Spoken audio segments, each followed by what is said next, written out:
It's Mary Ng again. I just wanted to say that I find it very concerning, and I applaud Lone Vet for his curiosity regarding the issue of officer drug use. I think for me, maybe I'm kind of like a naive person, or I'm kind of like a straight edger. I was always like vegan, kind of punk rock. I lived a straight life in a lot of regards, and I think I just assume officers aren't on drugs.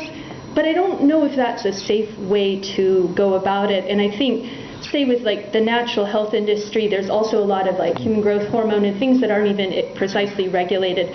But there might be some things we need to check out in finding out what's legal, what has, I mean, even some herbal medications can have adverse side effects of psychosis and violence. And if we had some kind of maybe more research regarding drug, alcohol, and steroids, we maybe wouldn't be so disillusioned with our outcomes in terms of the fiscal outlay for these shootings and brutality incidents. And maybe this would be a great avenue to investigate. And I understand we're in America and everybody likes their privacy and their personal bodily integrity, but I think at a certain regard, when you offer yourself up for public service, we have a certain expectation that there will be ethicality and there will be responsibility towards the safety of our citizens. And if any way officer drug use is imperiling our safety or imperiling the safety of our city,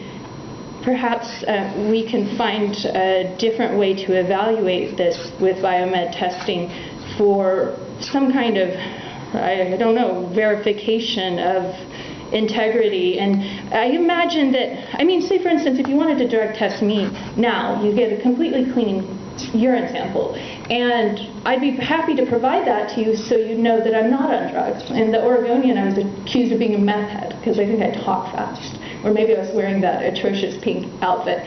But I'm not, and I live in a meth neighborhood, and I don't like watching all the meth deals happen at 1 in the morning, and I want to help. And I had to live next door to a meth dealer from Portland who was a refugee to the coast, Berardinelli, and he's a nice guy, and so's his spouse. But when I found out he was one of our most wanted, I felt really creeped out about that. But when our officers are picking, maybe just not all officers are necessarily straight. Maybe they're dealing, or we got the feeling out there on the coast that maybe some of the officers were involved in the drug industry or protecting the dealers or were afraid of the dealers.